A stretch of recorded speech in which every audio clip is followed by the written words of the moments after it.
నాకు ప్లేస్ ఇవ్వండి. మాట్లాడే ఏంటుంది ఫస్ట్ ఉందంట, నిన్న వచ్చిందంట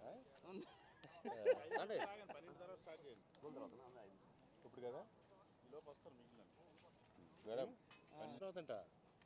అదే నేను మాట్లాడట్లేదు, దేని గురించి ఎందుకు క్వశ్చన్ వచ్చింది.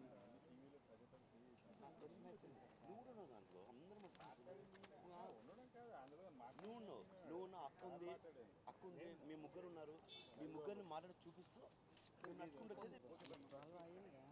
రండి.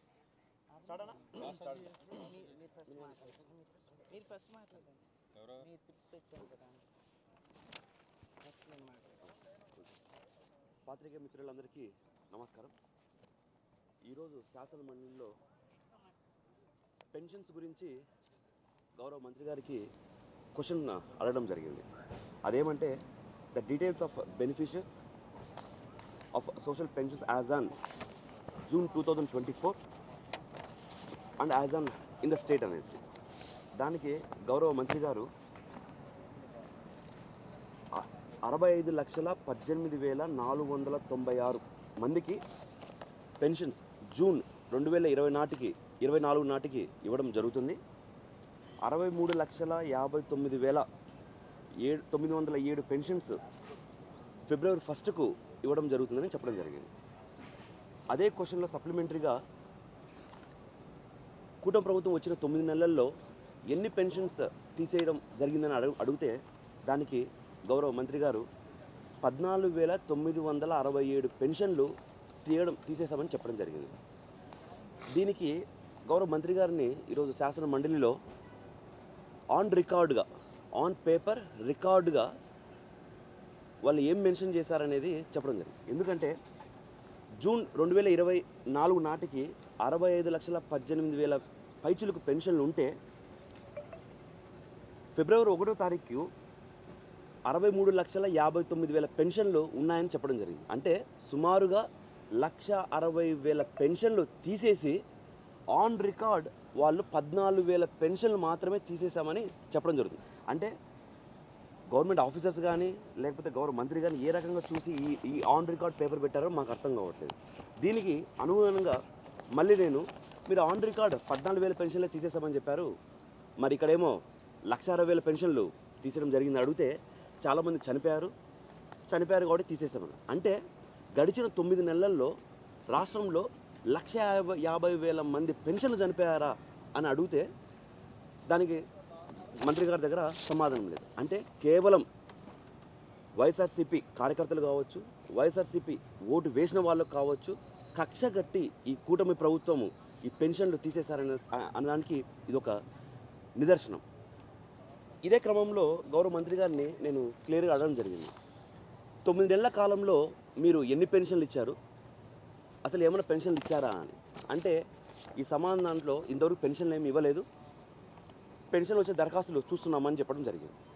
మేము మా జగనన్న మా వైఎస్ఆర్సీపీ ప్రభుత్వంలో ఉన్నప్పుడు 2019 నుంచి 2024 వరకు, అంటే మేము ప్రభుత్వంలోకి వచ్చిన తర్వాత 53 లక్షల పైచిలుకున్న పెన్షన్లను సుమారుగా 65 లక్షల పైచిలుకు పెన్షన్లు ఇవ్వడం జరిగింది. అంటే 13 లక్షల పైచిలుకు పెన్షన్లు మా జగనన్న ఒక అవ్వకు, ఒక తాతకు, ఒక అన్నకు, తమ్ముడికి సొంత కుటుంబం అనేసి 13 లక్షల పైచిలుకు పెన్షన్లు ఇస్తే ఈ కుటుంబ ప్రభుత్వం మేము ఉన్నాము, కూటమి ప్రభుత్వం వస్తే గ్యారంటీ మీకు పెన్షన్లు ఇంటి దగ్గరకు వస్తాయని చెప్పి 9 మాసాల్లోనే 1,60,000 పైచులకు పెన్షన్లు తీసేయడం జరిగింది. అంటే ఈరోజు మనం ఖచ్చితంగా ప్రతి ఒక్క అవ్వ, ప్రతి ఒక్క తాత గమనించాల్సిన అవసరం ఎంతైనా ఉంది. 2019 నుంచి 2024 వరకు కోడి కుయ్యక ముందే అవ్వా నీ మనోడు నీ ఖర్చుల కోసం డబ్బులు పంపించాడని చెప్పి పెన్షన్ ఇంటి దగ్గరకు వచ్చేది. 2019 ముందు ఇదే అవ్వ, ఇదే తాత ఒక ఎంఆర్ ఆఫీస్ దగ్గరనో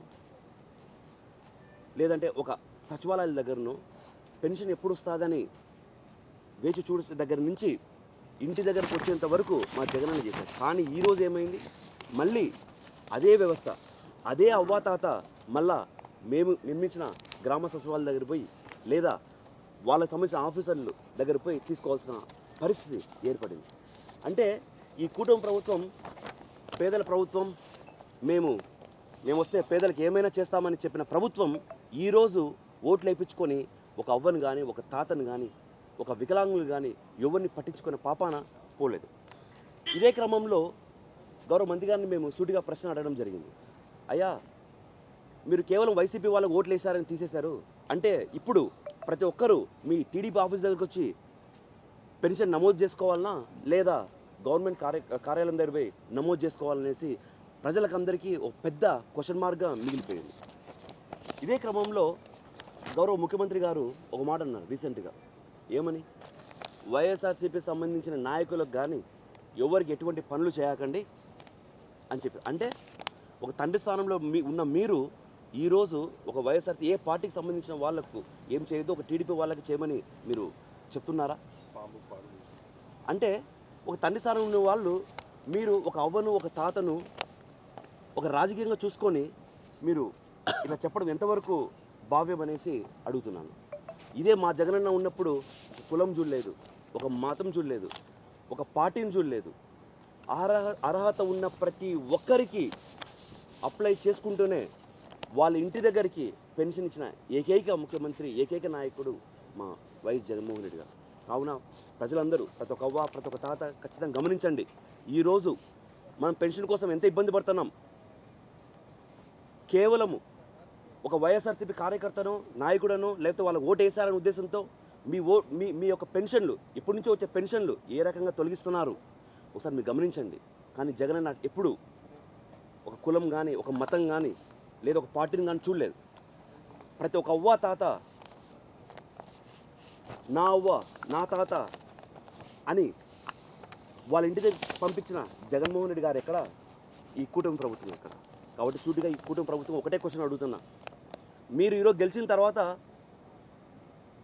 ఇంతమంది వృద్ధులకు పెన్షన్లు తీయడం ఎంతవరకు సబబు అనేసి మిమ్మల్ని మీరు ఆలోచించుకోవాలనేసి మనస్ఫూర్తిగా కోరుకుంటున్నాను.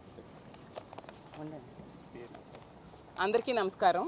ఈరోజు మా మండలిలో ఆడబిడ్డ నిధి గురించి ఇది అమలవుతుందా అనేసి మేము ఒక ప్రశ్న వేయడం జరిగింది. దానికి మంత్రి గారు పరిశీలనలో ఉంది అని సమాధానం చెప్పారు. ఆ సమాధానం విని చాలా బాధ అనిపించింది. నిజం చెప్పాలంటే ఈ రాష్ట్రంలో ఉన్న 1,80,00,000 మంది మహిళలందరూ కూడా చాలా నిరాశకు గురయ్యారు. దీనివలన ఈ సమాధానం అనేది దాటవేత ధోరణిలో ఉంది. అసలు మీరు ఎన్నికల టైంలో ఎంత హామీ ఇచ్చారు? మీ కూటమి ప్రభుత్వం ఎన్నికల సమయంలో ఇచ్చిన హామీలన్నింటిలో ఈ ఆడబిడ్డ నిధి అనేది ప్రధానమైన హామీ. యాడ్స్లోని సాంగ్స్లో కూడా ఓదరగొట్టేశారు ఈ ఆడబిడ్డ నిధి కోసము. దీనికోసం ఒక స్పష్టత ఇవ్వాలి కదా, ఎప్పటి నుంచి అమలు చేయాలో ఒక ఆలోచన మీకు ఉండాలి కదా. ఈ పరిశీలన ఎప్పటి నుంచి అమలు చేయాలి అనే దాని మీద పరిశీలన ఉండాలి. అలాగే ఎంతమంది లబ్ధిదారులకు అర్హత ఉందో కనీసం మీరు పరిశీలన చేశారా? అలాగే ఎన్ని వేల కోట్లు అవసరమో దీనికి మీరు పరిశీలన చేశారా అని మేము అడగడం జరిగింది. అలాగే దీనికి నిబంధనల కోసం ఒక మంత్రివర్గ ఉపసంఘమేనా లేదా ఆఫీసర్స్తో ఒక కమిటీ అయినా ఏమైనా వేశారా అని అడగడం జరిగింది. అలాగే ముఖ్యమంత్రి గారు అలాగే మంత్రి గారు మీరు కలిసి దీనికోసం ఈ 10 నెలల్లో ఒక్క సమీక్ష అయినా చేశారా అని అడిగితే ఒకే ఒక సమాధానం చెప్పేశారు సింపుల్గా, సమయం కావాలి అనేసి. అంతేకాకుండా ఆవు కథలాగా మాట్లాడితే గతంలో జరిగినవేవో చెప్తూ ఆ దాటవేత ధోరణిలో మంత్రి గారు సమాధానం చెప్పడం జరిగింది. అసలు మంత్రి గారు సమాధానంలో చేయూత పథకం కోసం కూడా మాట్లాడారు. అసలు చేయూత పథకం పేరు ఎత్తే అర్హత కూడా ఈ కూటమి ప్రభుత్వానికి లేదు. ఎందుకంటే గతంలో జగన్మోహన్ రెడ్డి గారు ఆ చేయూత పథకం ద్వారా 75,000 రూపాయలు 45 సంవత్సరాల నుంచి 60 సంవత్సరాల మధ్య ఉన్న మహిళలకి ఇస్తానని మాట ఇచ్చి దాన్ని 4 విడతల్లో టంచన్గా వాళ్ళ అకౌంట్స్లో వేయడం జరిగింది. అంత చక్కగా ఇచ్చిన హామీని నెరవేర్చుకున్నారు. వీళ్ళు 2014 నుంచి 19 మధ్య తీసుకుంటే ఇదే ప్రభుత్వం ఆ రోజు మహిళలకి 14,200 కోట్లు డ్వాక్రా రుణమాఫీ చేస్తానని చెప్పి దాన్ని ఎగ్గొట్టడమే కాకుండా 2016 అక్టోబర్ నుంచి 0 వడ్డీ రుణాలు కూడా ఎగ్గొట్టడం జరిగింది. వీళ్ళు జగనన్న పథకం కోసం మాట్లాడడం నిజంగా హాస్యాస్పదం. అసలు జగన్మోహన్ రెడ్డి గారు ముఖ్యమంత్రి అయ్యాక ఆసరా పథకం ద్వారా వీళ్ళు డ్వాక్రా రుణమాఫీ ఎగ్గొట్టారు కదా, వాళ్ళకి 2019 ఏప్రిల్ వరకు ఉన్న డ్వాక్రా రుణాలని 4 విడతలుగా మహిళల అకౌంట్లో వేయడం జరిగింది. అంత చక్కగా మహిళలకు ఇచ్చిన హామీలన్నీ కూడా ఆ రోజు జగన్మోహన్ రెడ్డి గారు నెరవేర్చారు. వీళ్ళు ఇచ్చిన హామీలు అమలు చేయక ఎంతసేపు తప్పించుకునే ధోరణిలో ప్రతి తప్పుకు కూడా జగన్మోహన్ రెడ్డి గారి మీద నెట్టివేస్తూ వీళ్ళు కాలం వెళ్ళబుచ్చుతూ ప్రజలను మభ్యపెట్టడానికి ప్రయత్నిస్తూ ఉన్నారనేసి క్లియర్గా అర్థమవుతూ ఉంది. అసలు నిజం చెప్పాలంటే చంద్రబాబు నాయుడు గారు మేనిఫెస్టోలో పెట్టడమే కాకుండా ఈ ఆడబిడ్డ నిధి అనేది ఎన్నో రోజుల క్రితం జరిగిన మహానాడులో కూడా చెప్పారు. ధరలు పెరిగిపోయాయి, ఖర్చులు పెరిగిపోయి, ఇల్లు భారం అయిపోయింది, నా ఆడబిడ్డల కోసం నెలకి 1500 రూపాయలు ఇస్తాను, వాళ్ళకు ఆదుకుంటాను అని చెప్పారు. అంటే సంవత్సరానికి 18,000 రూపాయలు ఇస్తానని చెప్పి ఎన్నో రకాలుగా మాట ఇచ్చి ఈరోజు ఇవ్వకుండా వాళ్ళని నెట్ట నిలువుగా మోసం చేశారు. డ్వాక్రా రుణమాఫీ ఎలా అయితే ఎగ్గొట్టారో అదేవిధంగా దీన్ని ఎగ్గొట్టడానికి 2 బడ్జెట్లో కూడా రూపాయి కూడా కేటాయించిన పరిస్థితి మనం చూసాము. గత బడ్జెట్లో అయితే ఆ బడ్జెట్ సమావేశంలో చర్చలో అయితే హోమ్ మినిస్టర్ గారు చెప్పేశారు, మీరు బడ్జెట్ బుక్ చదువుకొని రండి, మేము ఆడబిడ్డ నిధికి కేటాయించేశామని పచ్చి అసత్యాలు చెప్పడం జరిగింది. చూస్తే రెండో బడ్జెట్లో లేదు, మొదటి బడ్జెట్లో కూడా లేదు. అంటే ఒక్క రూపాయి కూడా దానికి కేటాయించకుండా అసత్యాలతో కాలం వెళ్ళబుచ్చడానికి వీళ్ళు ట్రై చేస్తూ ఉన్నారు. అసలు ఈ ఆడబిడ్డ నిధికి అర్హులైన వాళ్ళు ఇంచుమించు 1,80,00,000 మంది మహిళలు ఈ రాష్ట్రంలో ఉన్నారు. వాళ్ళకి ఈరోజు తీసుకుంటే ఏడాదికి 32,400 కోట్లు అవసరం అవుతుంది.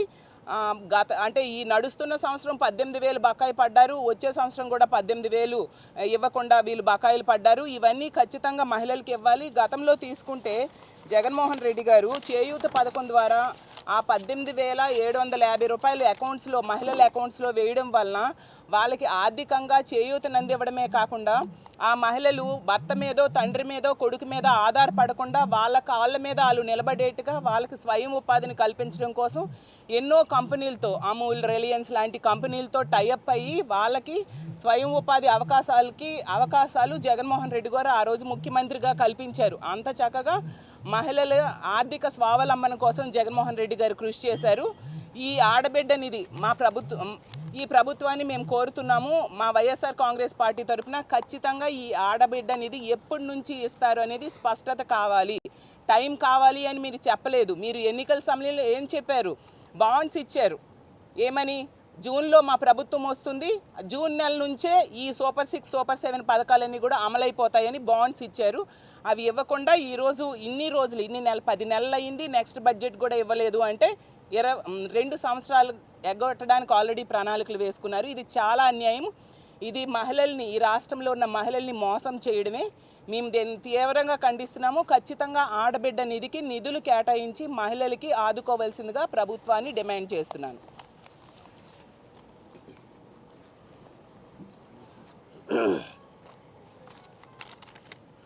అందరికీ నమస్కారం అండి.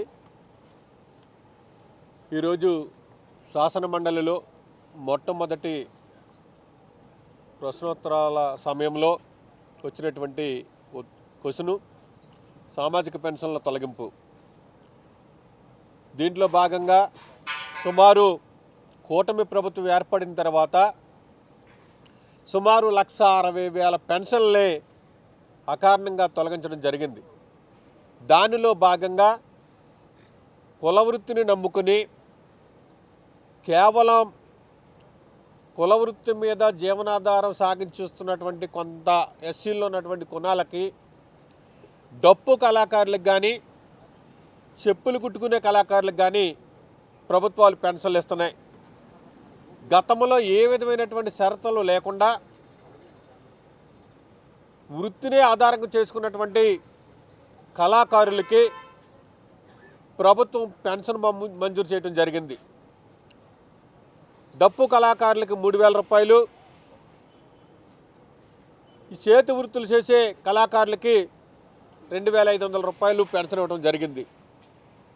మరి దాన్ని కంటిన్యూ చేస్తామని చెప్పినటువంటి ఈ కూటమి ప్రభుత్వం వచ్చిన తర్వాత వాళ్ళకి సర్టిఫికెట్లు కావాలి, సదరన్ సర్టిఫికెట్ కావాలి, మీకు సర్టిఫికెట్లు ఉంటేనే మీ పెన్షన్ ఉంటుంది, మీరు సదరన్ సర్టిఫికేట్ తెచ్చుకోమని చెప్పేసి డిమాండ్ చేస్తూ సుమారు 13 రకాలైనటువంటి నియమ నిబంధనలు పెట్టి ఈరోజు డప్పు కళాకారులు కానీ చేతి వృత్తులు చేసుకునే కళాకారులకు కానీ పెన్షన్లు తొలగించడం జరుగుతుంది.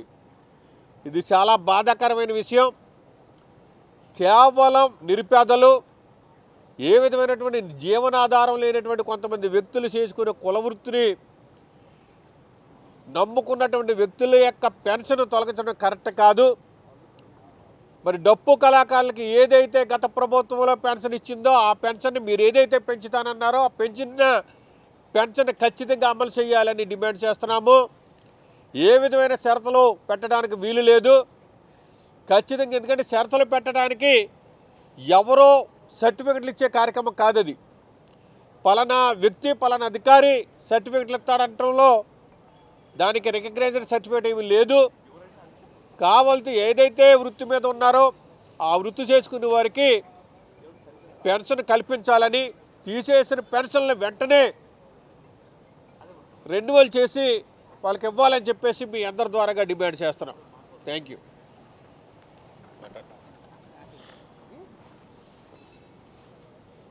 ఇవాళ మండలిలోనే ఆరోగ్య పథకం సక్రమంగా జరుగుతుందా, నిధులు ఎంత బకాయి ఉందని ఆరోగ్య మంత్రిని అడగడం జరిగింది. దాని మీద ఆయన చక్కగా బకాయిలు 1000 కోట్లు ఉన్నాయని, అన్నీ సక్రమంగా జరుగుతాయని చెప్పడం జరిగింది. కానీ వాస్తవానికి ఏంటంటే ఇది రాజశేఖర రెడ్డి ఆ రోజు విజనరీ సీఎం గారు ఆరోగ్య ప్రోగ్రామ్ని బీదవాడి కార్పొరేట్ వైద్యం అందాలని మొదలెట్టడం జరిగింది. ఈరోజు ఉదాహరణకి ఈరోజు వాస్తవంగా 4600 కోట్ల బకాయి ఉంది హాస్పిటల్కి.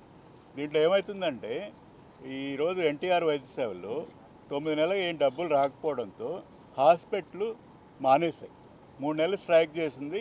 నిన్న టాక్స్లో కూడా మళ్ళా సరిపడకపోతే ఈరోజు ఏప్రిల్ 1వ తారీఖు నుంచి మళ్ళీ స్ట్రైక్లకు వెళ్తున్న అన్ని హాస్పిటల్ అంటే దీనికి ఈరోజు ఆరోగ్య ఈహెచ్ఎస్ చేయడం మానేస్తున్నాయి. కానీ అలాంటి పరిస్థితుల్లో ఈరోజు 4000 పైగా బకాయిలు ఉన్నప్పుడు ప్రతి హాస్పిటల్కి 6-7 లక్షల దాకా బకాయి ఉంది ఈరోజు. అంటే 80% హాస్పిటళ్ళు స్మాల్ హాస్పిటల్స్, 20% ఆంధ్రప్రదేశ్లోని బిగ్ కార్పొరేట్ హాస్పిటల్. కానీ మనుగడ చాలా ఇబ్బంది అయింది. ఎందుకంటే వాళ్ళు లోన్స్ కట్టుకోలేక, ఎక్విప్మెంట్ ఈఎంఐలు కట్టుకోలేక, మందులు కట్టుకోలేక బట్ వైద్యం చేస్తున్నారు. కానీ ఈరోజు ఒకటే అంటారు కలెక్టర్ గారు, మీరు ఎటువంటి పరిస్థితులను దీనికి బకాయిలు మాత్రం అడగొద్దండి, ఎక్కడ కానీ కేసులు లేకుండా చూసుకోండి. కానీ ఒక చిన్న పొరపాటు ఎక్కడ జరిగింది తెలుసో తెలియకుండా దాని మీద 10 రెట్లు పెనాల్టీ వేసి చెప్పా పట్టుకుని నోటీస్ లేకుండా కట్ చేయడం జరుగుతుంది. ఈరోజు కార్పొరేట్లో ₹1,00,000 ఆపరేషను 20,000 రూపాయలకి చిన్న హాస్పిటల్ చేస్తున్నప్పటికీ అది కూడా అందించిపోతే హాస్పిటల్ మన కూడా చాలా పాల్స్తుంది. అందుకంటే మేము కోరేది ఒకటే, ఇప్పుడు హాస్పిటల్ మామూలు పేద ప్రజలకి, బిలో పావర్టీ లైన్ వాళ్ళకి ఈరోజు ఆరోగ్య అంటే కార్పొరేట్ వైద్యం ఉద్దేశంతో ఈ హాస్పిటల్ స్కీమ్ మొదలెట్టేటప్పటికి ఈరోజు తప్పకుండా అనారోగ్య పరిస్థితిలో ఉంది. ఏంటంటే ఏ హాస్పిటల్లో కానీ వాళ్ళు రిజెక్ట్ చేస్తున్నారు. దానివల్ల నష్టపోయేది ఎవరు? హాస్పిటల్ ఒకసారి ఇబ్బంది పడుతున్నాయి.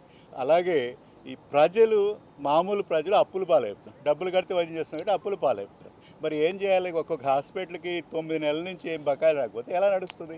ఇది ఆరోగ్య పరిస్థితి. కానీ మిస్టర్ సక్రమంగా జరుగుతుంటారు, అదేం లేదు. అందువల్ల మేము ఈరోజు దాని మీద డీటెయిల్స్ అయితే ఆయన సరిగ్గా సమాధానం చెప్పలేదు, దాటవేశారు. కాబట్టి మా డిమాండ్ ఒకటే, బకాయిలు తీర్చి మామూలు ప్రజలకి ఈరోజు వైద్యం అందే పరిస్థితి తీసుకురావాలని మనం చేస్తాం, డిమాండ్ చేస్తాం. Thank you.